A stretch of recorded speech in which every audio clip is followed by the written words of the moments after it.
Goeiemôre julle almal. Is julle happy? Is julle geseënd? Is lekker om weer by julle te wees. Ek is baie besonder dankbaar dat hulle hierdie aircon enetjie hier kon laat werk het. Daar's nog meer as een wat werk. Ek het gehoor hulle sê die krag is nie aan nie, so die aircons gaan nie werk nie.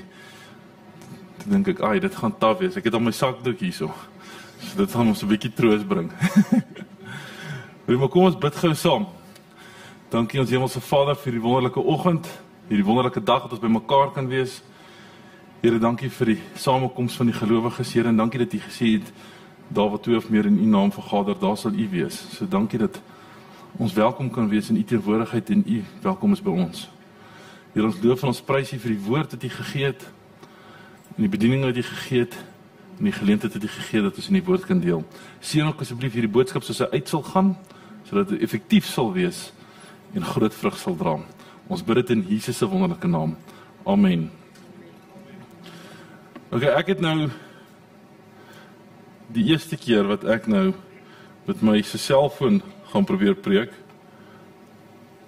En nou het ek hierso gedink, ek wonder hoe gaan dit van die begin af net regloop. En toe sien ek nou net na ek gebid het, daar is die screen skielik af, toe dink ek so, is 1 of 2 obstacles wat ek aan gewoond moet raak, dat ek het gegou daai setting change. Vanmôre se woord het ek 'n tema gegee, sleutels tot lewensgeluk. Sleutels tot lewensgeluk. Ek het daai dag een van hierdie boodskapies van Angus geluister, en hy praat van, dat die Here het vir ons 'n klomp sleutels in die woord gegee. Klomp sleutels, en Jesus het op 'n stadium gekom te sê, die sleutels is aan my oorhandig. En hy gee dit dan weer vir ons. En hy bespreek toe van die sleutels, en hy sê toe, die Satan het geen sleutels nie. Geen. Maar ek wil nie net praat oor die sleutels van Satan of enige soets nie. Ek het 'n paar key beginsels. Sleutelbeginsels. Dinge wat as jy toepas, dan beïnvloed dit verseker die mate waarin jy lewe. In 'n positiewe effek. Nou, ek het agtergekom, dikwels as 'n mens 'n verskil in jou lewe wil sien, begin dit by goeie besluitneming. Jy moet sterk besluite neem en goeie besluite neem, maar ek het al agtergekom, dikwels maak mense sterk en goeie besluite, maar hulle kry nie daarby gebly nie. Daar's baie mense wat 'n sterk besluit maak en sê van, gaan ek dit so volg, maar hulle kry nie daarby gebly nie. Daar was eens op 'n stadium 'n situasie in my persoonlike lewe waar daar elke keer as ek in 'n sekere druksituasie raak, dan reageer ek op 'n sekere manier. En ek het op 'n stadium gesê, luister, ek sal nooit weer so optree wanneer ek onder druk raak nie, en toe ek myself weer kry, toe tree ek weer so op. En toe is ek teleurgesteld, en toe dit die 2de en die 3de keer gebeur, toe begin ek ondersoek in te stel van wat is die rede dat ek so optree. Toe kom ek agter, daar is sekere dinge wat dit trigger. En net so sê ek vir jou, as jy gaan begin om jou mind te apply, as jy begin wakker raak, as jy begin soek na antwoorde. Die woord sê dit, soek en jy sal vind. Klop, en vir jou sal oopgemaak word. As jy begin soek na sekere sleutels, dan gaan jy dit kry. As jy sukkel met sekere gewoontes, as jy sukkel met sekere verslawings, as jy begin soek na die oplossing, en jy soek regtig daarna, gaan jy die antwoord kry. Nou, een van die eerste sleutels wat ek vir julle wil sê, vir jou om 'n gelukkige lewe te lei. En ek wil vir julle sê, as ek die eerste punt daar gesê het, en jy het die eerste punt begryp, en jy het dit verstaan, en jy het dit gevat, sê ek vir jou nou al, kan ek maar sê ek is klaar gepreek, en dit sal 'n fantastiese preek wees.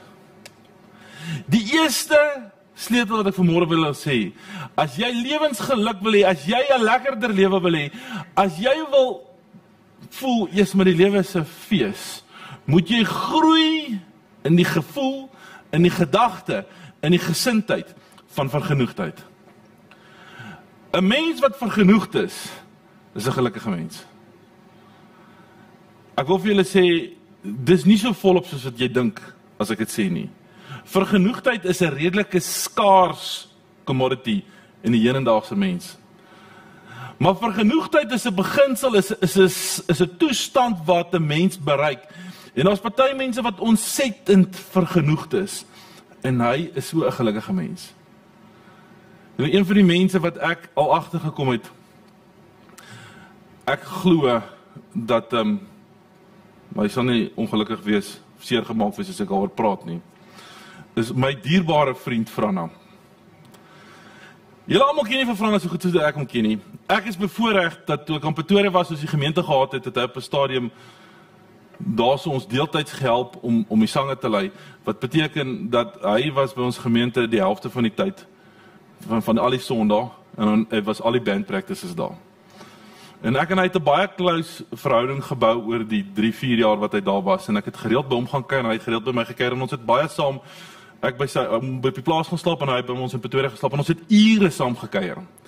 En een ding wat interessant is van Franna, as jy saam met Franna beweeg, veral as jy saam met hom in die stad is, veral as jy saam met hom in Nabom is, en die meeste van julle weet dit, maar Franna is 'n bietjie van 'n celebrity. Nie net bietjie nie, as jy saam met hom loop, jy kan nie saam met hom in sparring stap nie, die mense oorval hom, en hulle groet vir hom. Maar Franna het 'n baie nederige lewe. Hy het 'n baie nederige lewe, en saam met dit het Franna met 'n passie gekies om die Here te dien. Hy het nie aanvanklik in sy begin van sy loopbaan so weggetrek nie, en sy broer het nie. En it's amazing as ek so saam met hom tyd spandeer het, as hy vertel van hoe hy 'n Christen was en die Here gedien het al sy lewe. Hoor mooi, dat hy 'n Christen was en die Here gedien het al sy lewe, en toe skielik toe kom hy tot bekering jare later. Toe ontdek hy regtig, hey, there's something more. En hy vertel van hoe hy die Here ontmoet het en hoe hy huis toe gery het van Pretoria af Nabom toe, en hy gehuil het van hier tot daar. En die Here sy lewe vir ewig verander het, en hy het gesê hy gaan nooit weer sy talente gebruik om in die wêreld in te gaan. Hy gaan sy talente gebruik om mense in die koninkryk te gaan. En nou het hy 'n seun wat ontsettend suksesvol is. Ontsettend. En baie mense dink dat Franna is in die shadow van sy seun. En hulle het nou in die week het hulle 'n program gehad wat julle nog nie gesien het nie. Dit gaan op TV wees waar hulle met sy seun 'n interview het en hulle die pa ingetrek het. En hy sê vir my dit was 'n verrassing, niemand mag daarvan weet nie. Teen die tyd mag mense seker al van alweer weet nie of mense daarvan mag weet nie. O, shock. Maar in elk geval is Rian weet nou al van die wenningsdag gerekord. Nevertheless, en ek praat met hom oor die foon, en hy sê hulle gaan met die celebrity praat. Ek sê van Franna, jy weet in my oë is jy die celebrity nie. Hy sê, Pira, ek weet dit.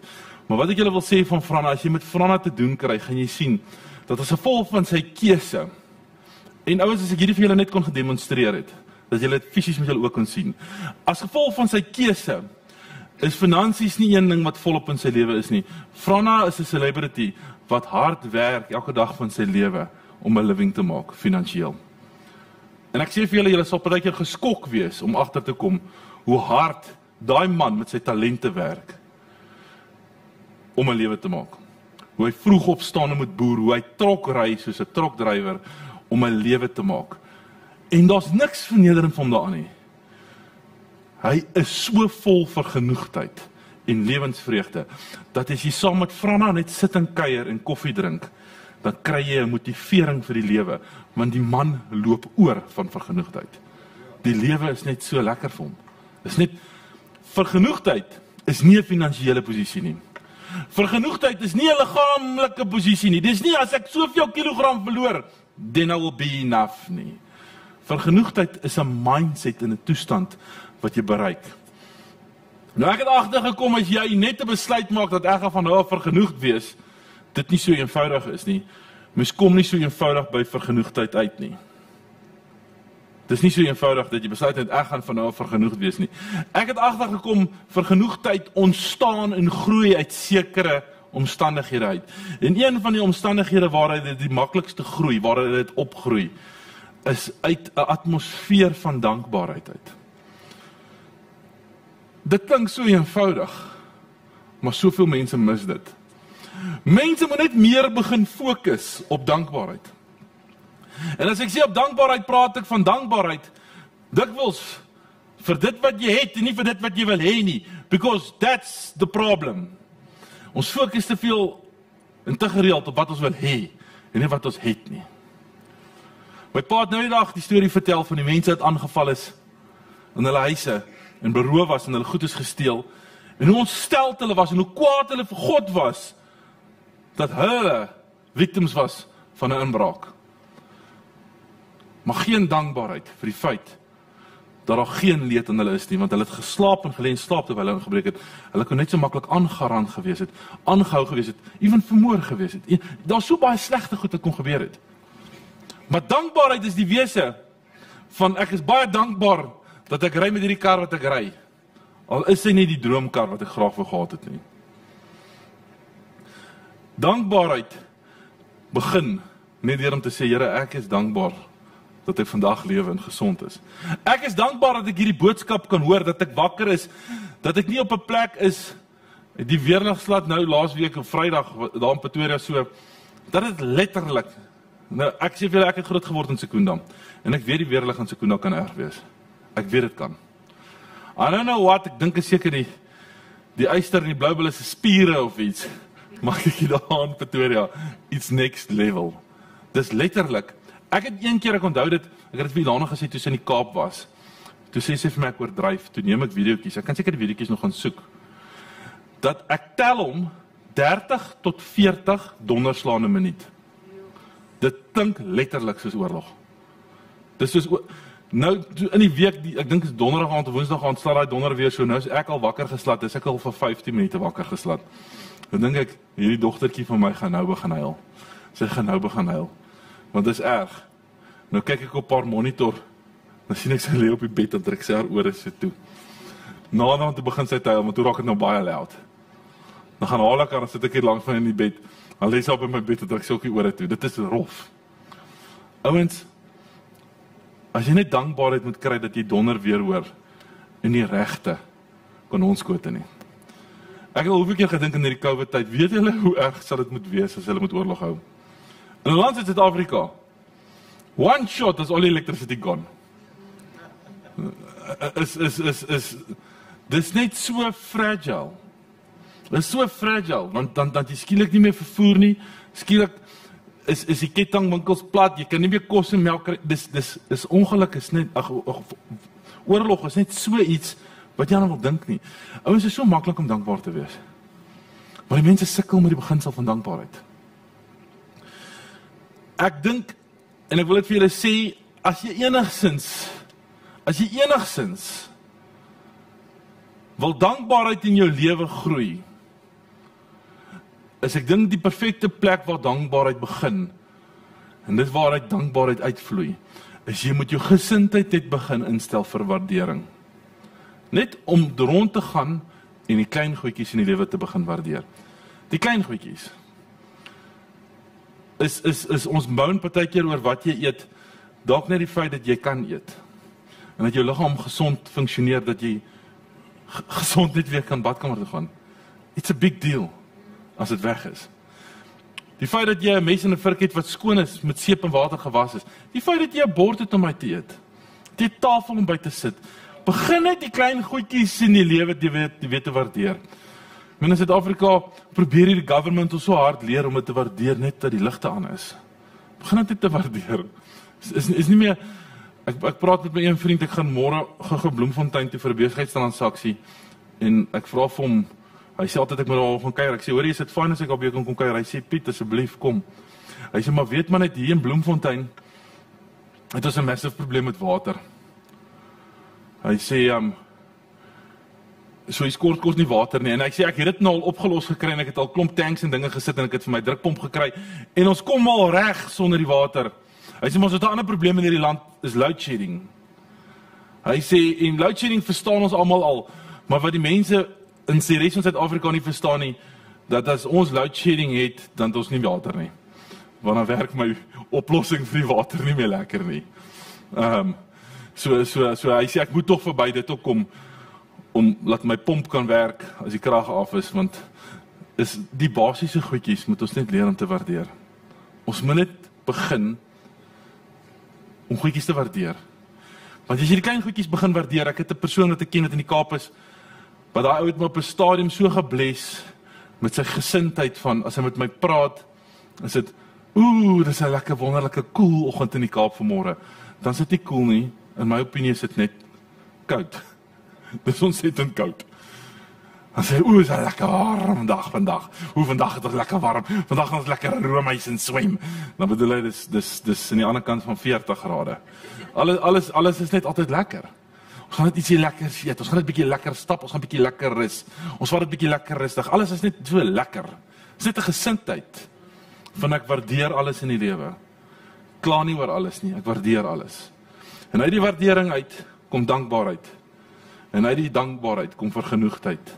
En uit vergenoegdheid kom 'n lewe van vreugde. 'n baie belangrike volgende faset, en ek het hieroor al ordentlike preek gegee vir 40 minute aan mekaar, as dit nie meer was nie, is die beginsel van hoop. Ouens, hoop is 'n ding wat ek agterkom in ons moderne lewe begin weggeraak, en hy begin weggeraak en die mense begin al meer en meer hoop te verloor. En soos die mense begin hoop verloor, so begin depressie 'n alledaagse verskynsel raak en 'n siekte raak. Want mense het geen droom meer oor nie. Hoop en droom is sinoniem met mekaar. Kry 'n droom van vooruitgaan. En moenie net die droom die vergesogte pie in the sky ding maak wat jy eintlik nooit by uitkom nie. Maak die drome, maak jou hoop klein goals en realiteite wat jy ook voorna streef. Kry net klein goals man, om net in die week vriende kontak te maak met 3 van jou ou vriende. Om net weer 'n bietjie verhouding te bou met jou ouers, of met jou broer of jou suster. Om net weer 'n bietjie saam met jou vrou op 'n date night te gaan. Maak 'n plan. Boek 'n datum. Sy donderdag aand. So laat sien ek jou, ons gaan 'n bietjie gaan ergens iets spesiaals doen. Kry net weer 'n bietjie hoop, want julle weet die hele wese van geloof se hoeksteen is hoop. Geloof is dan die vaste vertroue van dit waarop ons hoop. Die bewys van dit wat ons nie sien nie. As jy nie hoop het nie, gaan jy sukkel met jou geloof. 'n ding wat interessant is, ek luister na 'n preek van T.D. Jakes en hy praat oor die beginsel van God gee jou die begeertes van jou hart. God gee jou die begeertes van jou hart en hy sê, en hy maak 'n stelling en hy skrif daarvoor wat hy wys, dat God gee nie vir jou al die goedjies wat jou hart begeer nie. Hy is nie Vader Kersfees dat hy vir jou alles gee wat jou hart begeer nie.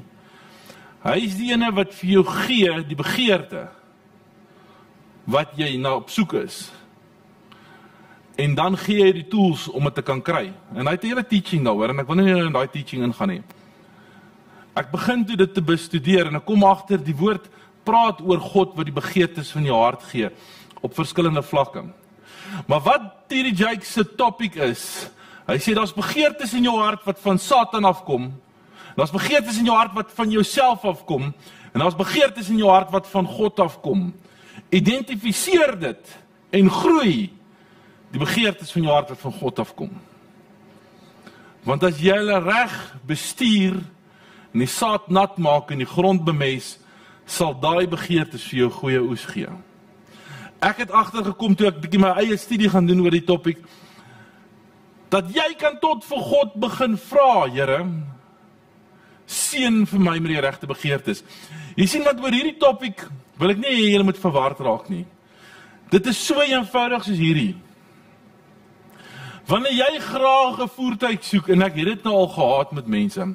Ek het dit op 'n keer dat ek het op 'n stadium toe ek het met 'n persoon wil graag 'n kar koop. Hy wil graag 'n kar koop. En vir 'n voorbeeld, en die voorbeeld wat ek van praat was toevallig net soos wat ek dit nou verduidelik. Die persoon het 'n visie en 'n droom en 'n passie vir 'n Fiat Uno. Dis hulle droomkar. Wil 'n Fiat Uno. Dis baie jare terug. Is nie 'n welgestelde persoon nie. Die Fiat Uno was 'n droomvoertuig. Ek wil vir julle sê, Fiat Uno's was baie goeie karre. In my opinie. Dis nie die naaste karre nie. Dis nie die beste karre nie. Daar's heelwat slegter karre op die mark as 'n Uno. Maar hy het sy doel gehad en hy het sy mark gehad waarvoor hy goed gedoen het. Maar ek begin met die persoon te kuier en ek sê vir die persoon, as ek na jou begeertes luister en ek hoor wat jy wil hê, en waarna jy op soek is, wil ek vir jou sê, jy gaan baie beter doen met 'n Volkswagen Jetta. Ook 'n ou model, ook 'n karretjie in daai tipe prystas. Die persoon is net Fiat Uno, net Fiat. En ons het baie geredeneer gerekabel en toe op 'n stadium toe ek al die verskillende karre laat ry en hulle het die Jetta gery en hulle het vinnig gesien waarvan ek praat en hulle het die Jetta gekoop. En hulle was verlief op die Jetta en dit was baie nice. Nou wil ek vir julle sê, ek weet van mense wat gesê het, luister Here, ek wil 'n Fiat Uno hê. Nie enige ene nie. Ek wil daai groenetjie hê wat by daai dealership op die hoek staan by GP Corner of wat noem hulle scrap for cash. Ek wil daai ene hê.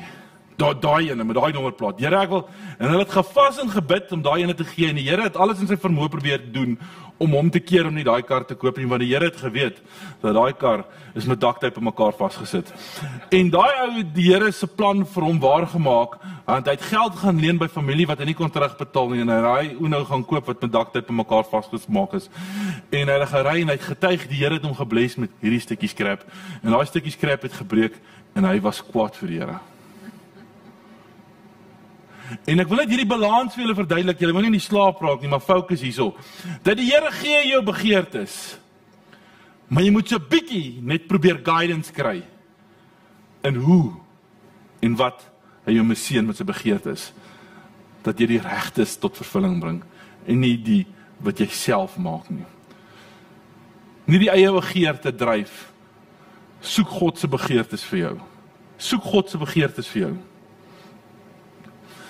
Dit het op 'n stadium in my lewe so geraak, dat ek die een keer, dit het al meer as een keer gebeur, maar een spesifieke keer, raak ek in 'n geveg met 'n persoon betrokke.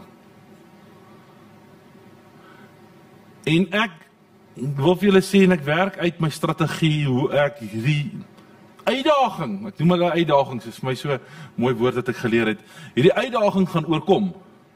Hoe gaan ek verby hierdie situasie kom?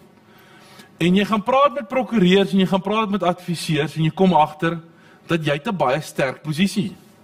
Jy gaan hierdie ding wen. Nou, ek het jare se ondervinding met prokureurs, heeltemal te veel. Ek het op 'n stadium agtergekom, ek gee nou vir julle almal baie goeie legal raad hier van die kansel af. As jy ooit eendag 'n legal fight moet fight met iemand, en as jy 'n bietjie twyfel in jou, of jy die saak gaan wen, as daar geen twyfel is nie, is dit dalk nog steeds goeie raad. Vat 'n paar rand en gaan sien 'n onpartydige prokureur op 'n ander plek. En vertel hom presies dieselfde storie as wat jy jou prokureur vertel het. Vertel dit net van die ander ou se point of view af. Dan gaan jy agterkom dat daai prokureur gaan vir jou sê jy het 'n baie goeie saak en jy gaan hierdie saak baie maklik wen. Dan gaan jy agterkom, daai prokureur van daai party en jou prokureur sê vir julle albei hulle het 'n baie goeie saak. En dan gaan jy op 'n stadium die som maak dat in elke werksdag in ons land is hier baie howe. Ek dink hoeveel se howe het Sekunda? Ek dink dis 5 of 7 of iets. En jy wonder het ek klomp, daar's klomp howe. In die stad is daar ontsettend baie. En hulle doen tot 6, 7 sake partykeer in hof. Partykeer net een 'n dag, partykeer 7. Partykeer ek het al gesit dat hulle 30 sake so in een hof afgehandel het. En in elkeen van daai howe is daar ten minste 2 prokureurs. En die helfte van hulle is verkeerd. En dit pla niemand nie.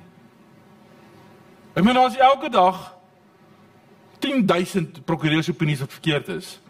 Maar as jy na die prokureur toe gaan en hy gee vir jou raad, dan glo jy, hierdie ou is spot on. Hy het die hele waarheid hierso, en so sal dit wees. Ek gaan hierdie saak maklik wen. In 'n geval, ek is in 'n stryd. Ek is in 'n stryd en ek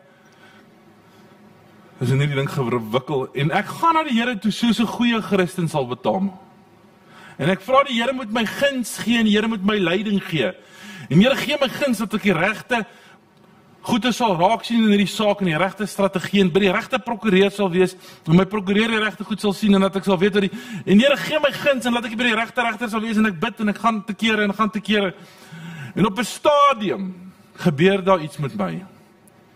En die Here sê vir my, Pieter, het jy geweet dat jy gaan hierdie saak van jou baie maklik wen? En as jy hom gewen het, gaan jy nie happy wees nie. Jy gaan bitter teleurgesteld wees as jy wen. En ek sê, ek is letterlik, ouens, ek weet nie of hier al ooit met julle so duidelik gepraat het nie. Maar so 'n bietjie soos in wanneer hulle jou voor die hele klas 'n vraag vra en jy ken nie die antwoord nie.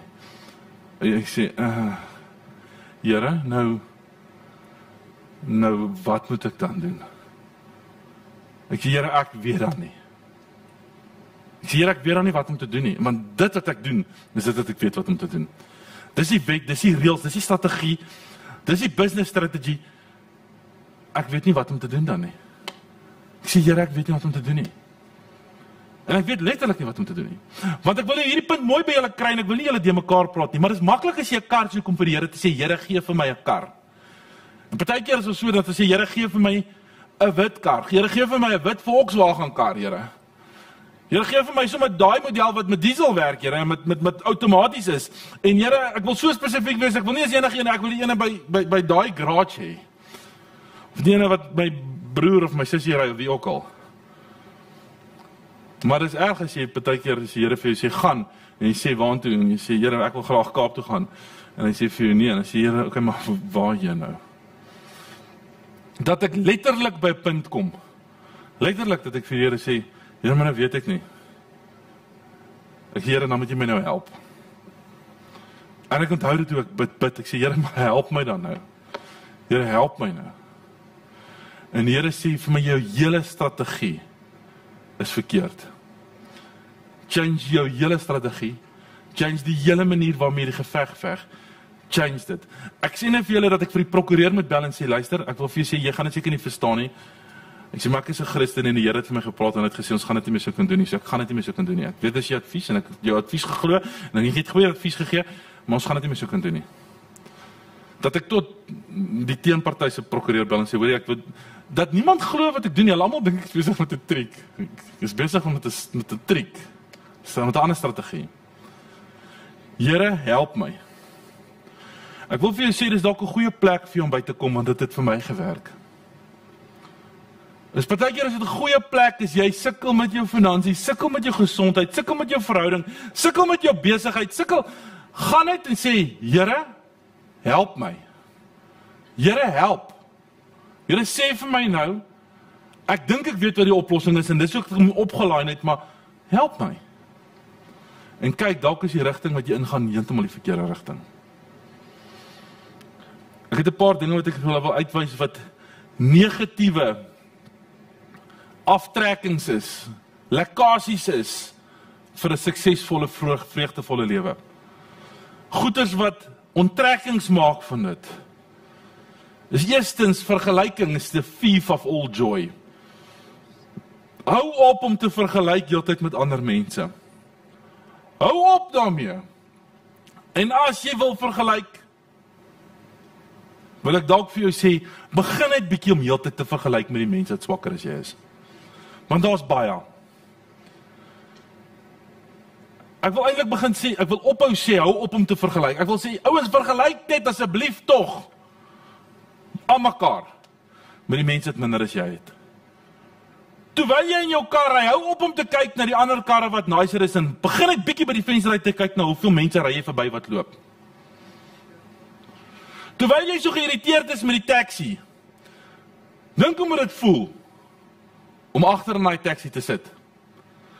Dink net hoe moet dit voel vir daai drywer. Die meeste van die taxi drywers, ek wil vir julle sê, nie die meeste nie, 99,9999 omtrent alle taxi drywers is nie sy taxi nie. Hulle werk vir min geld onder baie druk. Het julle geweet dat taxi drywers werk vir kommissie? Hulle werk vir kommissie. Hoe meer mense jy laai, hoe meer trips jy in 'n dag doen, hoe meer geld kry jy. Dis die verskil tussen 4.000 en 4.500 rand 'n maand. Heeldag op die pad. Heeldag. Jy's maar so geïrriteerd as hierdie ou hier voor my stop om 'n ander op te tel wat vir 20 rand wil saamry. Maar vir daai ou maak dit 'n rand verskil en daai rand is vir hom baie. Hou net op om te vergelyk. Jy wat alleen in jou karretjie met die aircon sit en die radio aan. Chillax net bietjie en luister jou musiek en ontspan maar. Hy's net besig om sy sent te verdien. Hou net op om te vergelyk. Ek het agtergekom dat die meeste mense, veral my broer praat altyd van ons het lekker klomp eerste wêreldsprobleme. Lekker eerste wêreld. Hy het op 'n stadium aan mekaar gespot oor eerste wêreldprobleme. Weet jy wat eerste wêreldprobleme? Dis 'n ou wat geïrriteerd is omdat sy aircon se remote pap is. Dis 'n lekker eerste wêreld probleem. Ou wat geïrriteerd is met hierdie kar, want sy kar se aircon het so 'n bietjie mif reuk in. Hierdie kar irriteer my, want my aircon ruik mif. Dis eerste wêreld probleme. Dis baie sulke probleme. Hierdie simpel wasmasjien van my en die bediende van my. Jy kry mense wat so geïrriteerd is heeldag met die bediende wat net nie die klere kan regstryk nie. Sy kan net nie die seep op die regte plek en jy het 'n bediende. Jy het seep, jy het 'n wasmasjien. Kom aan. Mense met hulle eerste wêreld probleme. Die restaurant moet net nie te lank vat met my kos nie. Hulle moet net nie die order verkeerd hê nie. Ek praat gister met 'n bestuurder weer. Nee, eergister. Maar by my restaurant te verduidelik kom, die waitertjie wat hier is. Ek sê die waitertjie wat jy nou mee frustreerd is en ek sê nie die bestuurder is verkeerd nie. Ek sê nie die bestuurder is verkeerd nie. Ek sê ek wil net vir jou sê die waitertjie met wie jy frustreerd is. Dis haar eerste werkie. Sy het nog nooit gewerk nie. Ek ken haar nie persoonlik nie. Maar sy het hier geleer waiter. En normaal kon haar nie veel geleer het nie. Want ek weet sy is hier op reference van iemand af. Want iemand wat ek ken, het daar hiernatoe verwys. Dis die persoon wie ek ken, sy huishulp, sy dogter. So iemand se domestic worker, het gesê, ek wil net vir my kind so 'n bietjie meer gee, as om skorrelgoed was en tuin te maak. Kan sy nie asseblief by jou kom train om 'n waiter te wees nie? En ek het gesê, bring haar, en sy het begin train, en sy het die favourite van die ander bestuurder geraak, en toe waai die bestuurder, en toe kom 'n nuwe bestuurder, en toe's die waitertjie verkeerd, want sy is toe bietjie arrogant met die nuwe bestuurder, en toe gee die nuwe bestuurder vir haar bietjie moeilikheid. En ek sê toe vir hom, ek sê nie die waiter is reg nie, maar iemand moet haar leer hoe om 'n gesagstruktuur te bestuur, want haar ma kon dit nie als vir haar leer nie, want haar ma het limited skills, want sy is maar net 'n huishulp. So plaas daarvan dat jy haar wegjaag, leer haar, want ek dink sy is teachable. Leer haar. Jy kan haar fire, want sy het verkeerd gemaak, maar leer haar. Ouens, ons het net te veel regte. Ons het net te veel regte. Ek kom agter die hele mensdom het soveel regte. Jy het 'n reg om te lewe.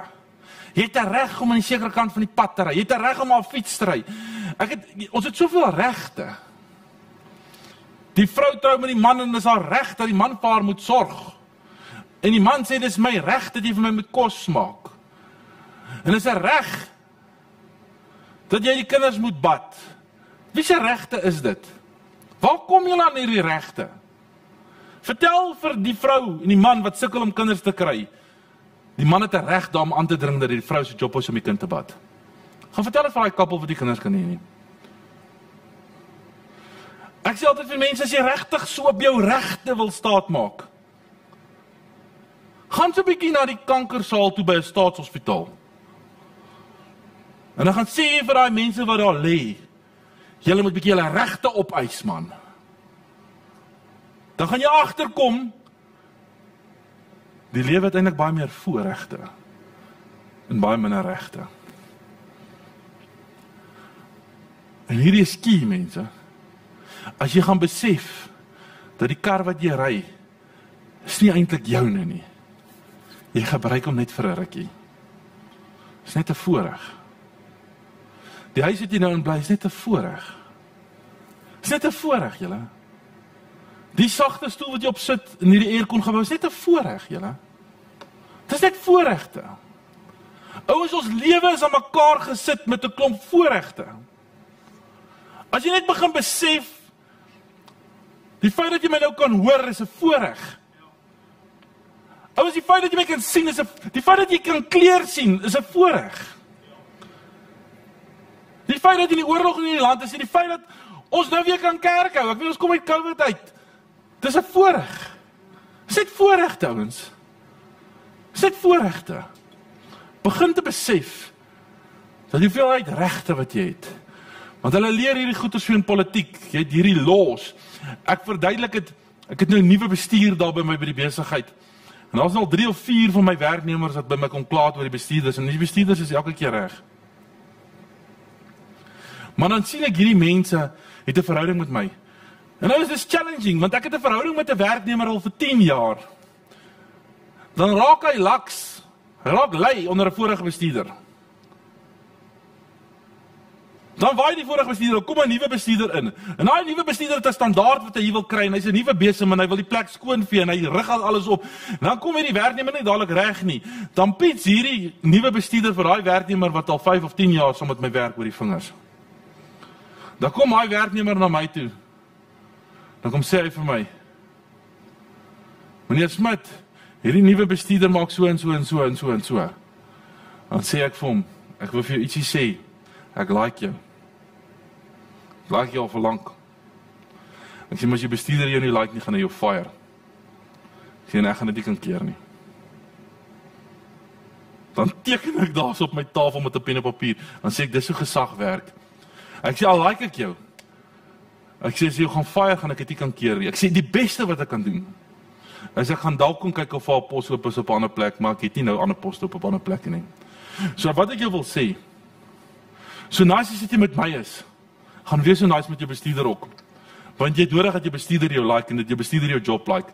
Want ek gaan nie 'n ondergeskikte bo die bestuurder jy altyd kan kies nie, ek gaan vir myself 'n probleem maak.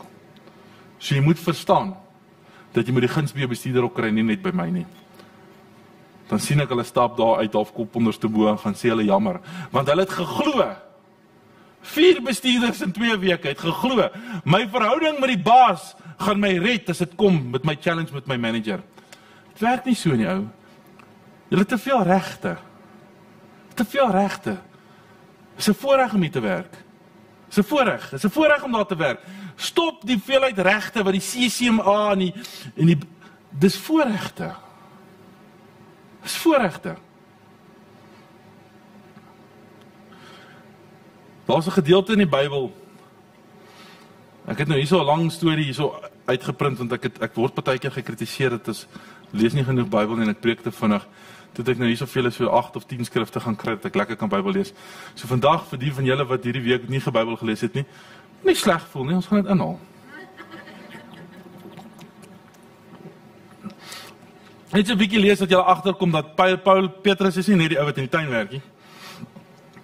Hy het meer dinge gedoen as hy in die tuin werk. Nee, die Bybel praat oor nederigheid. Nie op een plek nie. Op talle plekke. Op talle plekke. Ouens, ons praat oor sleutels van lewensgeluk. Weet julle dit? Sleutels van lewensgeluk. Ek het gesê, sleutels van lewensgeluk is 'n ou wat gelukkig is. Is 'n ou wat vergenoegd is. Vergenoegdheid vloei uit dankbaarheid. Dankbaarheid kom wanneer jy 'n lewe van waardering lewe. Ek het gesê, kry hoop, kry die droom terug in jou lewe. Begin te droom en kry weer dinge waaroor jy droom. Dit het vir jou gesê, God gee jou die begeertes van jou hart. Nie net die fisiese goed nie, maar die dinge wat jy die regte roete, die regte oplossing vir die probleem ook kan begeer. Kry jou begeertes van God af, dat dit God geïnspireerde begeertes raak. Wanneer jy sukkel, het ek gesê, gaan vra vir die Here, help my. Help my God, Here help my. Toe het ek gesê, hou op om te vergelyk bo en boontoe vergelyk, na die ander kant toe ook, na die onderkant toe veral. Toe sê ek, doen 'n bietjie afstand van al hierdie baie regte wat hulle vir julle toeëien. My kind is op skool, en dan ontgroen hulle haar. Nou sy is daar by Afrikaans hoor. En ek wil vir julle sê, die skool het 'n ellelange tradisie van ontgroening. Ek dink is bietjie belaglik. Ek was ook lekker ontgroen, baie meer as die kinders vandag ontgroen word. Ek onthou toe ek in matriek was, hoe hulle my geontgroen het op sekere prestasies wat jy behaal het. Toe ek standaard 9 was, hoe die hele rugby span jou met 'n rugby stekkie moes slat en moet bakoond, want jy's nou die groentjie in die span. En ek verstaan nie al die beginsels van ontgroening altyd nie. Dan kom my kind na my toe, en huil sy met my oor die begroening, en letterlik huil. En want ek verskillende maniere wat ek dit kan toepas. Ek kan na die skool toe gaan en vir hulle gaan aanspreek, want ek weet dat die mate wat hulle mee ontgroen is nie meer heeltemal legal in ons land nie, want ons land het te veel regte. Dan probeer ek vir my kind leer en sê ek, my dogter, hierdie goeders wat hulle vir jou gaan leer, gaan 'n verskil maak in jou binneste. Dit gaan karakter bou, dit gaan jou en jou groep saam laat kom. Nou vra ek vir, hulle het sulke name, elke leier moet hulle 'n naam noem, dis iets verskrikliks. Elke leier moet hulle 'n naam noem, maar is iets regtig verskrikliks, ek kan dit nie vir julle eers sê nie. Is iets soos, Dame Sonja, Bescheidenheid, Veritas, Sonitas, dit klink soos Grieks en Latyns en alles gemeng, is iets letterlik, as hy naam skryf, is hy so lank. Elke een iets anderste, is die name. Nou ken ek 'n dogter wat 2 of 3 jaar ouer as my dogter is, ek sê, het julle ook hierdie name gemors gedoen? Sy sê, ja oom. Ek sê, maar dit is simpel. Sy sê, oom, jy raak het vinnig gewoond. Ek sê, ken jy nog jou name? Ja oom. Ek sê, noem my 'n paar, en noem sy haar naam op, en sy noem het sy vinnig, ek kan nie eens hoor wat sy sê nie. My vrou was ook op meisies hoor. Ek vra vir haar, het julle ook die name gedoen? Sy sê, ja. Ek gaan na die skool toe, ek sien die kultuur in die skool, die energie wat hulle met deelneem. Ek moet eintlik vir julle so 'n videoetjie speel. Dis iets wat as jy dit sien jy die unity. Dat jy dink, waartoe kan mense gaan as hulle begin saamgedruk word en saam in dieselfde rigting begin druk en begin stoei. Dis 'n kultuur wat die skool is nou 102 jaar oud, wat deur die jare kom, wat hulle net by bly. Is bly net by 'n ding wat werk. Is bly by 'n ding wat werk. Ek sê, hoekom die name? Nee, niemand weet hoekom die name nie. Maar hulle doen dit. Doen afstand van al jou regte. Sê vir my kind, luister, druk deur. Het gaan nog vir jou lekker raak, druk deur. Die woord praat oor nederigheid.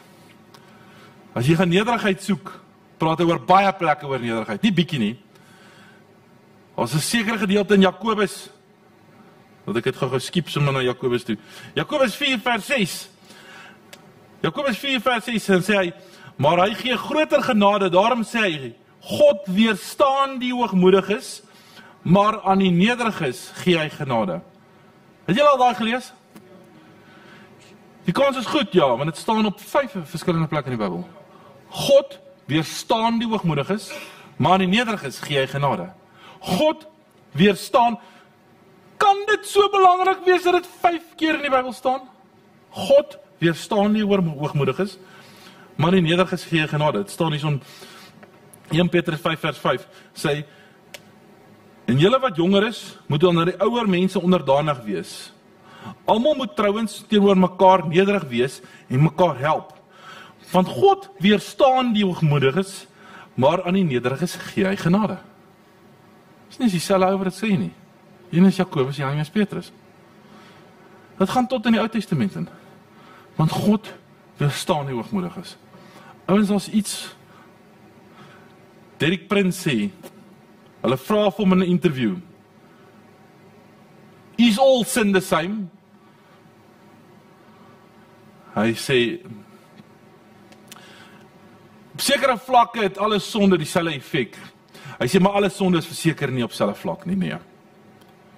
Hy sê, sonde bly sonde, en as jy met een klein dingetjie sondig of jy met 'n groot ding sondig, jy het sonde gedoen. Hy sê, maar party sonde se skade en se letsels lê baie dieper as ander. Maar dis obvious, ouens. Want om 'n peppermint uit jou ma se handsak te steel is sonde. En 3 lyne kokain of ecstasy te snyf is ook sonde. Maar dit het nie dieselfde effek op jou nie. Om vir jou ma te sê, jy het gebad en minstens met jouself net by die waslap afgevee, is sonde. Maar om jou sussie se keel af te sny is nie dieselfde ding nie. Is nie dieselfde effek nie. Maak los nie dieselfde letsels nie. Hulle vra vir Derek Prince, nou ek weet nie of hulle vir Derek Prince ken nie, is 'n amazing ou. Hulle vra vir hom, is daar in jou opinie een sonde wat by God uitstaan wat erger as ander is? Hy sê, hy dink so, ja. Hy dink verseker so. Hulle sê, wat is dit? Hy sê, soos ek die woord bestudeer het deur die jare, is ek oortuig daarvan. Daar's niks wat God grief soos hoogmoed nie. Hy sê, as ek die woord lees, dat God het baie meer genade, met baie meer sondes, maar hoogmoed is vir my gruwel. God haat hoogmoed. Nou wil ek hierso vir julle dingetjie lees. Ek probeer julle sleutels gee van 'n gelukkige lewe en ek probeer van julle struggles dalk vir julle verduidelik. Deuteronomium 8 vers 1 tot 5. Dan gaan ek net sommer vers 18 ook sommer net lees, net sommer vir Mahala. Deuteronomium 8 vers 1 tot 5 gaan julle ongelukkig voor moet betaal. Jy moet elke gebod wat ek jou vandag gee gehoorsaam en daarvolgens lewe. Dan sal jy bly lewe. Baie word in die land ingaan en dit in besit neem wat die Here, jy moet dit eet voor jou voorvaders beloof het. Jy moet onthou hoe die Here jou God jou na 40 jaar lank in die woestyn gelei het. Hy het dit gedoen om jou nederig te laat word en om jou op die proef te stel sodat jy, hoor mooi, hy het dit gedoen as jy die nederig kan laat. En op die proef te stel sodat hy kan weet wat jy dink en of jy sy gebooie sal gehoorsaam of nie. Hy het jou laat swaar kry, jou laat honger ly en toe manna gevoed. Iets waarmee jy nog jou voorvaders bekend was. Hy het dit gedoen om jou te leer dat 'n mens nie net van brood leef nie, maar dat jy leef van elke woord wat uit die mond van God kom. Dit is interessant dat Jesus daai gedeeltjie gekwote het, nê. Jou klere het in 40 jaar nie verslyt nie en jou voete het nie geswel nie. Jy moet diep in jou hart weet, soos 'n man dissipline by sy seun kweek, so het die Here jou God vir jou dissipline geleer. Maar jy moet die Here jou God nie vergeet nie, want dit is hy wat jou die krag gee om rykdom te verwerf. So hou sy verbond in stand, wat hy met 'n eed aan jou voorvaders beloof het. So is dit nou nog. Jy sien, ek wil net hierdie beginsel vir julle wys, en ek kry hierdie ding nogal redelik baie in hierdie swaar tye. As ek praat van vergelyk jy net so 'n bietjie in hierdie swaar tye. Ouens, ek wil vir julle sê, het gaan verseker nie finansiëel so lekker soos dit gegaan het in 2019 nie. Ons gaan so 'n bietjie deur 'n drifie. Vir party van julle is dit dieselfde, vir party kan dit dalk beter wees, maar ek wil vir die sê wat beter is, jy is baie lucky, want vir die massas daar buite, was 2021 'n baie tawwe jaar. It wasn't easy. So die van julle wat struggle, en die van julle wat sukkel, jy is nie alleen nie. Die res van Suid-Afrika, die res van Afrika, die res van die wêreld, ploeg op die oomblik bietjie saam. Het gaan nie maklik nie. Maar hierdie skrifgedeelte sê hierso, hy sê die Here dissiplineer jou soos 'n seun sy kind dissiplineer. En ek sê nie, hoor mooi, ek sê nie, kan dit nie vir genoeg keer sê, ek sê nie alles swaar kry en leed wat oor jou pad kom van die Here af nie, ek sê dit nie. Maar ek wil vir jou sê, daar's 'n skrif wat hy sê, God laat alles ten goeie meewerk vir die wat op hom vertrou. En ek wil vir jou sê, as jy net die storie van Josef vat, toe God vir Josef die drome gegee het, van almal gaan voor hom buig, en die maan en die sterre en al die koringgerwe en almal gaan voor hom buig, toe moes God seker maar geweet het, dat die man gaan in 'n put beland, en dan gaan hongersnood kom, en hulle gaan hulle gerfsakke daar by hom kom haal, hy gaan in die tronk wees en hy gaan die goeie so by mekaar maak. God moes dit seker maar geweet het. Ek het hierdie ding ook nou die dag gesê. Toe Josef in die tronk beland, en die skinker en die bakker se drome word uitgelê, toe kom hulle uit, en hy sê vir hulle, luister ouens, as julle by die farao kom, praat dit met hom, en herinner hom dat ek ook die myne is, en ek wil graag uitkom asseblief. En ek is eintlik 'n oulike ouetjie, en ek het eintlik niks verkeerd gedoen nie. I did the right thing. Jy sien, hy het nie vir Potifar se vrou gegryp nie. Hy het die regte ding gedoen. En ek dink Josef het meer as genoeg rede gehad om sak en as te sit en huil. En daar het jare verbygegaan, hoor mooi, jare verbygegaan, voor God die droom vir Farao gegee het. Wie het die droom vir Farao gegee? Van die bese. Kom aan ouens, wie het die droom vir Farao gegee? God. Hoekom het God so lank gewag? Hoekom het hy nie net 'n maand na die skinker in die bakker uit is vir Farao die droom gegee nie? Hoekom het hy so lank gewag?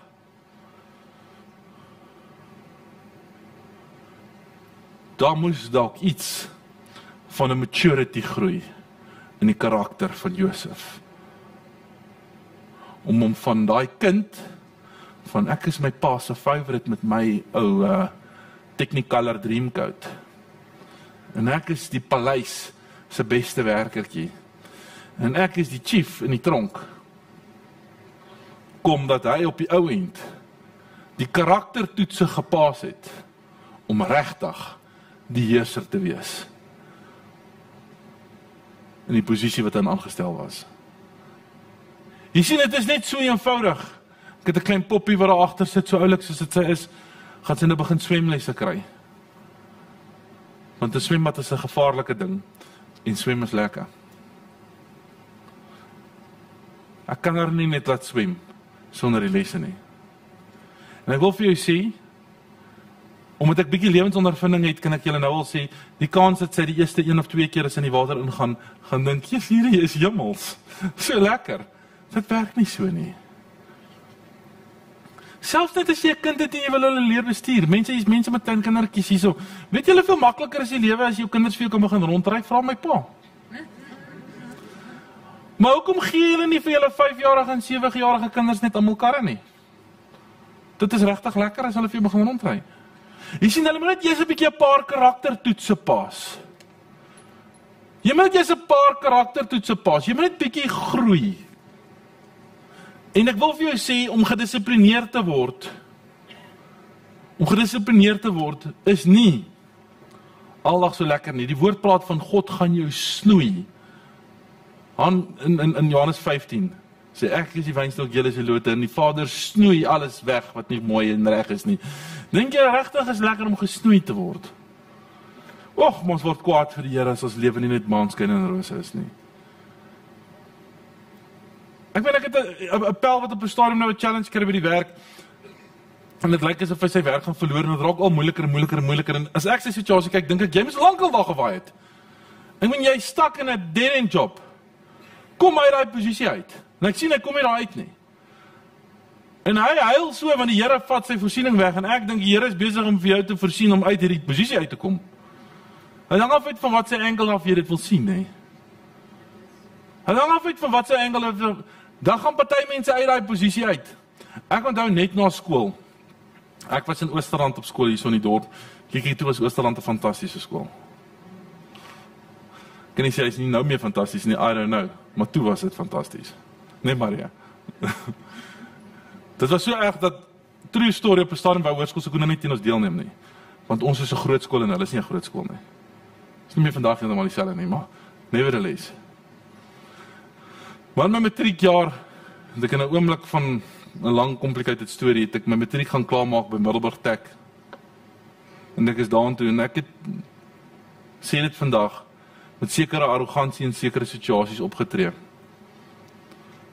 En ek het nie eintlik bereik wat ek kon bereik daar, oor my houding wat nie altyd reg was nie. En op 'n stadium het ek al 'n paar keer gesê, luister, ek het 'n fout gemaak om dit te doen, ek het 'n fout gemaak om dit te doen. Ek het 'n fout gemaak om dit te doen. En eendag toe ek dit sê, toe sê die Here vir my, weet jy hoeveel swaarder sou jou aanpassing in Pretoria gewees het die eerste jaar wat jy in Pretoria was, as jy nie die 3-4 maande blootstelling in Middelburg gehad het nie. En ek dink, Jesus Here, ek het nooit so daaraan gedink nie. Want my eerste 3-4 maande in Pretoria was baie taaf. Was baie, dat ek dink ek sou dalk gekwoot het. Partykeer is dit wat jy deurgaan. Ek wil net hierdie sê ouens met sleutels om 'n gelukkige lewe te hê. Partykeer is dit wat jy deurgaan.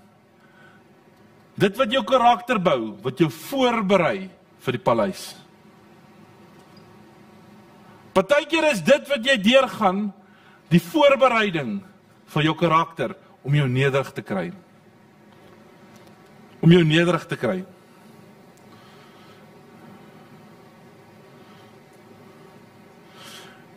Mense raak te maklik kwaad vir God.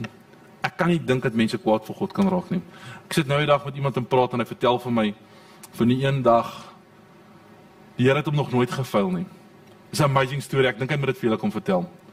Die ou vertel vir my die storie vir seker vir net 40 minute lank. Maar soos hy dit vir my vertel, loop die trane van sy wange af, wat hardloop so af, en ek sit so lekker saam met hom in chunk. Vertel vir my van die een dag, dat hy vir die Here aangegryp het vir 'n ding. Die Here, sy kind se perd het siek geraak. Sy kind se perd het siek geraak, en hulle kry nie hierdie perd gesond nie. Hulle doen alles om die perd gesond te maak, en hy is op 'n punt dat hy besef hy gaan hierdie perd nou moet uitsit. En sy kind huil, en sy neem afskeid van die perd, en sy huil, en sy groei die perd, so die perd gaan doodgaan. En net voor hy die perd skiet, sit hy daar en hy huil. Hy sê, Here, in my hele lewe, het jy my nog nooit gefail nie. Jy het my nog nooit gefail nie. Maar ek wil vir jy sê, vandag, kan ek nie meer dieselfde sê nie. You failed me, God. Sê, Here, ek het alles gedoen wat ek geleer het om hierdie perd gesond te kry. Hoekom het hierdie perd nie gesond geword nie? En hy vat sy geweer en net toe sy perd wil skiet, sê sy seun, wat 'n baie stil man is, baie stil seun, sê van wag net 'n minuut. Hy sê nee, maar laat ons dit net doen en oorkry. Hy sê ek sê vir jou wag net 'n minuut. Sy seun is kwaai met hom. En 'n dier wat al vir weke siek is, kom toe letterlik in 'n oomblik reg. Dis 'n amazing storie te vertel. Nee, ewe skielik staan daai perd op en dit is net 'n amazing storie, word die perd net gesond. Ja, so hy kan tot vandag toe nie sê God het hom gefail nie. En daar's party mense wat tog sê, maar die Here het my al gefail. Die Here het my al gefail. En ek wil vir julle sê, ek ken nie elkeen se omstandighede nie. Maar ek het 'n paar dinge in my lewe geleer. En ek gaan nou klaarmaak met hierdie. Ek het 'n paar dinge in my lewe geleer. En op 'n stadium is ek 'n ou, soos julle weet, ek is bietjie groter as die meeste matriekseuns. Inteendeel, toe ek in standaard 7 was, toe die 21-jarige ouwe kinders al vir my gesê, oom. En ek kon my man staan en ek kon my fight. Die Here het vir my geseën met 'n bo-natuurlike skerp mind. En ek het regtig 'n skerp mind as dit by baie dinge kom. En ek kon my man staan as dit by redeneer en argumenteer kom. En so het ek geleer met die Here aan my kant, en die tools wat hy vir my gegee het, kan ek alles uitsort waarmee ek besig is.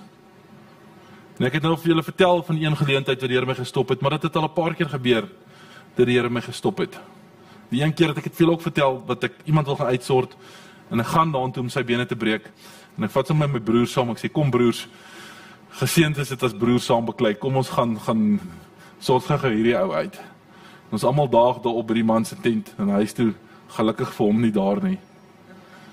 En ons beplan toe, dat ons gaan hom net inwag, dat as hy nou terugkom, gaan ek net vir die ou ordentlik maniere leer. Ek wil sê in die jare voor ek tot bekering gekom het, maar ongelukkig wat ek al tot bekering gekom, maar dit is dan baie lank terug, met my nie judge nie. Maar terwyl ek het beplan, toe sê die Here vir my, Pieter, you know, those who live by the sword, die by the sword. ek sê, ja Here, ek weet hy skrif, ek ken hy skrif, ek sê vir Here net so, ek ken hy skrif, dis waarom hierdie ou nou moet pak slaag kry. Hy het daarvoor gesoek. Hy sê, Pieter, sal jy die veiligheid van jou gesin op risiko stel, om jouself bloot te stel in die weë van die geweldenaar? Hy sê, sal jy jou tot 'n geweldenaar toe oorneem, en daai wet van geweld in jou lewe wil oopsluit? Laat ek dit net mooi in Afrikaans vir jou sê. Pieter, jy kan 'n ou se neus gaan induik en jy gaan dit reg kry. Maar die volgende dag as 'n ou jou met 'n vuurwapen wil aanhou by 'n hijacking, moet jy weet wat se saad het in die grond gesit. Toe sê ek, okay Here, dan staan ek terug. Dan is dit fyn. Nou is ek al in die Kaap. Nou bou ek 'n baie mooi gastehuis daar. Nou sit ek 'n mooi glas ruite in my mure en een van my buurmanne like dit nie. Die pampoen. Hy reël toe dat 'n ander ou klippe vat en deur die vensters gooi. Ek het groot geword op skool. Those who live in glass houses mustn't throw stones. Ek sê, ou, jou glas is baie duurder as my glas, want daai was cheap tweedehands glas wat ek gekoop het. Daai vensters van jou het moeilikheid. Dis maklik vir my om te reël. Ek het 'n klomp werkers wat vir my sê, my werker wat daai glas moet ruite vervang is so kwaad. Ek sê vir hom, dis daai ou wat dit gedoen het. Sy lief vir my reël dat ons net na 'n sekere tyd vanaand net daar 'n paar bakstene deur sy venster stuur. Die Here sê vir my, Pieter, hees my jy sukkel om jou gevegte vir my te gee. Nou ek wil vir julle dit sê, eat stuff.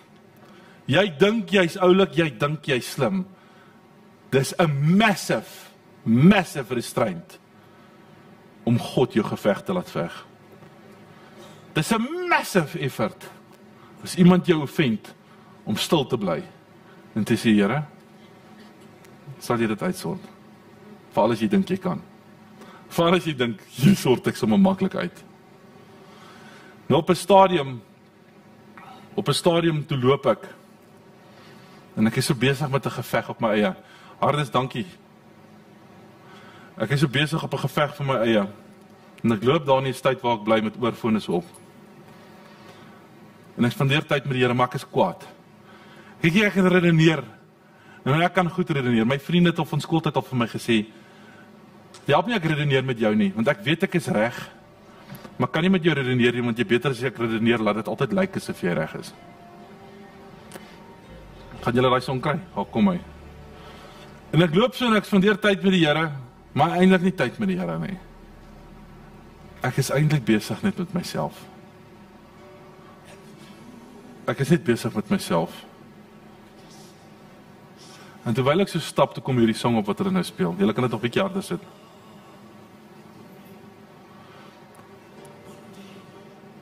Ons hoor hom nog nie. Sit hom nog harder.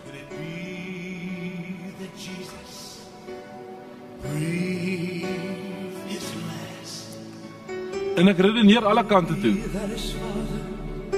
En ek is besig soos gewoonlik. Kyk ouens, om challenges, om uitdagings op te los is een ding, dis maar deel van my lewe. Ek het elke dag 'n string uitdagings. Om mense af te dank en mense aan te stel, is dit maar deel van die dinge wat ek moet doen. Om met mense te redeneer en te argumenteer, om te onderhandel oor 'n transaksie. Om iets te koop vir minder as dit die pryse is in die koerant. Dis iets wat jy moet doen. Maar terwyl ek so loop,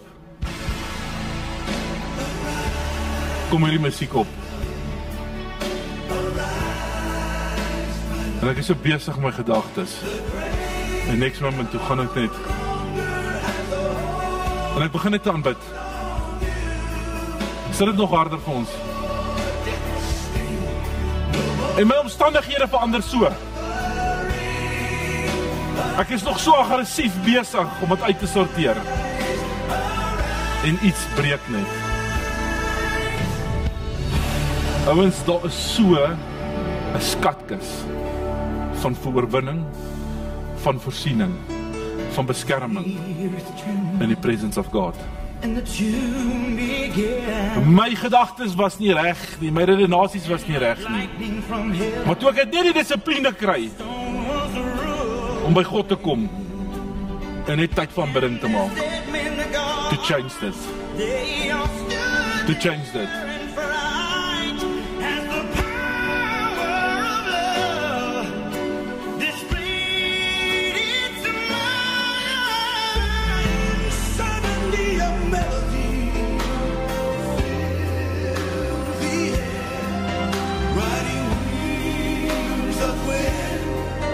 Nou jy net bietjie opredeneer. En jy sê, ag Here, ek het U so nodig, Here. Here, help my net in hierdie omstandighede. Here, help my my gedagtes. Here, help my dat U net meer word in my lewe en ek minder. Here, maak U net meer in my lewe en ek minder. Ek het die Heilige Gees so nodig. Here, staan net op in my lewe. Staan net op in my lewe en neem besit van my denke, Here.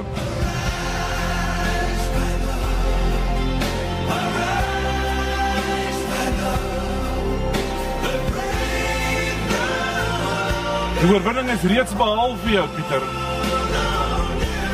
Sê dit vir jouself, die oorwinning is reeds behaal vir jou. Die prys is klaar betaal vir jou. God het jou weer geken van die begin af. En hy sê, ek weet wat drome ek oor jou het. Ek weet wat ek oor jou beplan het. Ek weet wat se gedagtes ek oor jou koester. Nie gedagtes van onheil of van seer kry, of van berowings nie.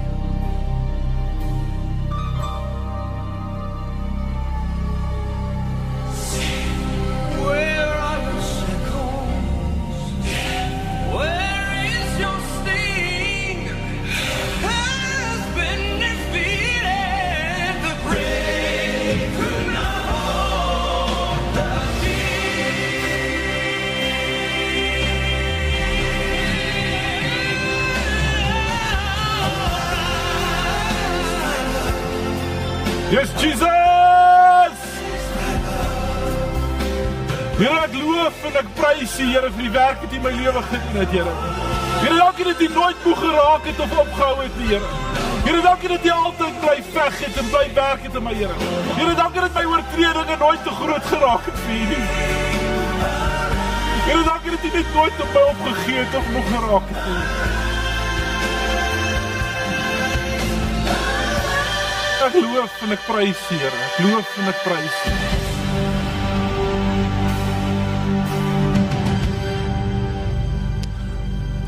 Ek wil vir elkeen wat vanmôre is eintlik net vra om julle oë net vir my toe te maak. En net besig te wees met jou eie lewe en jou eie gedagtes nou. Net vir 'n sekonde nie te dink aan enigiets anders as in jouself nie. Wat is jou verhouding met die Here vanmôre? Ons het nou 'n doopdiens hierso. Maar voor die doop is een van die hoofvereistes van die doop, jy moet die Here aanneem as jou verlosser en jou saligmaker. Jy moet glo. Het jy hom al aangeneem? Is jy al bekeer? Is jy 'n gelowige? Sit weer daai song vir ons net aan saggies in die agtergrond asseblief. As daar enige iemand hier is wat vanmôre sê, Here, ek weet ek leef nie reg nie, ek sukkel. Here, ek sukkel om in oorwinning te kom. Wat voel hy wil sy saak met die Here regmaak, wil ek vanmôre saam met jou bid. As daar enige persoon hier is wat sê, weet jy, ek is nie eintlik seker oor saligheid nie. Ek is nie seker as ek vandag sal doodgaan, gaan ek hemel toe neem. Dan wil ek vandag saam met jou bid. As daar iemand is wat sê, maar ek het dit al gebid. Ek het dit al besluit. Maar ek struggle nog steeds. Maak dat besluit net weer. Jy kan die Here elke dag kies. Jy kan hom elke keer 3 keer kies. Jy kan hom elke dag 10 keer kies. Dis nie 'n skande nie. Maar kies die Here vandag. Is daar iemand wat in sy binneste 'n wroging het en sê ek wil meer van die Here in my lewe nou. Ek is nie op die plek waar ek wil wees nie. Steek jou hand op dat ek saam met jou kan bid. Ek sien daai hande. Ek sien daai hande. As jy hand opgesteek het, kan jy dit weer laat sak. Ons is net so eenvoudig. Weet jy wat vir my die badste ding nie? Soos ek hierdie praat, sal die duiwel hier in mense se gedagtes ingaan en sê, moenie dit doen nie, dit is 'n vernedering, man. Dis 'n vernedering, jy het hom al gekies. Mense gaan jou kyk en hulle gaan jou judge. Niemand judge jou as jy sê ek kies God nie. Niemand judge jou as jy sê ek kies die Here nie. Nog iemand wat wil hê ek moet hom insluit by hierdie gebed. Ouens, kom ons plunder die hel en ons maak die hemel vol. Kom ons maak die hemel vol. Kom ons kry 'n passie vir siele. 'n Passie vir 'n verhouding met God. Kom ons kry 'n passie vir 'n verhouding met die Here. Ouens, die meeste van my oorwinninge behaal ek omdat ek tyd uitkoop om met die Here tyd te spandeer. En daar's daar in my lewe wat dit verbygaan wat ek dit nie aldag reg kry nie. Ek is nie 'n engel nie. En as daar wat ek al pak slaag gekry het, moet ek op die verkeerde pad loop. Maar ek sê vir jou, sê die God het ons aanbid is 'n genadige God. Bly net uitreik na hom toe. So laaste kans, is daar nog iemand wat aangesluit is by die gebed wat nog nie sy hand opgesteek het, die steek vir my hand op dat ek saam met jou kan bid. Die wat julle hande opgesteek het, staan saam met my op. Staan saam met my op dat ek saam met julle almal kan bid. Was 'n hele klomp wat julle hande opgesteek het. Wees trots daarop om die Here te kies. Ek gaan sommer laat julle net daar bly staan. Hoekom wil ek julle moet opstaan? Omdat ek enigiemand wil verneder? Het gaan niks oor vernedering nie, ouens. Het gaan oor 'n proclamation, 'n uitskree. Vir almal hier. Maar nie net vir hulle hier nie. Vir die Satan om hom te sê, hey, I choose God. Kan jy dit sien? Hier staan ek. Ek het hom gekies. Ek kies hom. Ek is nederig. Ek sê vir jou, ek kort God in my lewe. I don't have enough of him.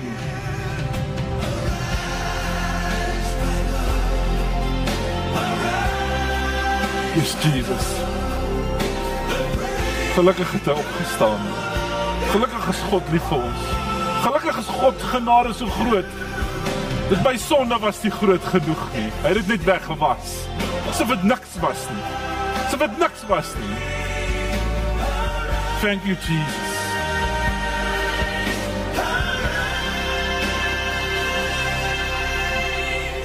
Julle almal wat staan, draai julle hande so. En bid julle saam met my. Sê, Here Jesus, Here, ek het U so nodig. Here, ek is 'n sondaar. Here, en ek het baie foute. Here, maar ek het 'n begeerte in my hart, sodat U Gees hier binne my moet kom bly. Here, ek wil U aanneem vandag as my verlosser en my saligmaker. Here, vergewe my sonde, Here. Here, maak my nuut. Heilige Gees, kom bly binne my hart. Here, praat in my gees en in my siel en in my denke. Here, raak my aan en maak my nuut, Here. Here, maak my nuut, Here. Ek vra, maak my nuut, Here. Here, vernuwe my denke, Here. Here, dissiplineer hierdie liggaam, Here. Here, dat ek dit kan inneem, Here, dit wat U vir my wil gee, Here. Dat ek U sal uitmis op daai kroonprys, Here. Ons bid dit in Jesus se wonderlike naam. Ons sê dankie daarvoor. Dankie, Here, dankie. Amen. Julle is geseënd. Julle is geseënd. Die Here is baie liewer vir julle as wat julle ooit kan imagine. Ooit. Ek sê vir mense, as jy 'n stukkie van God beter wil verstaan, kry kinders. Maar jy sal nooit verstaan hoe God, hoe lief die Here vir jou is nie. Nooit nie. Dankie.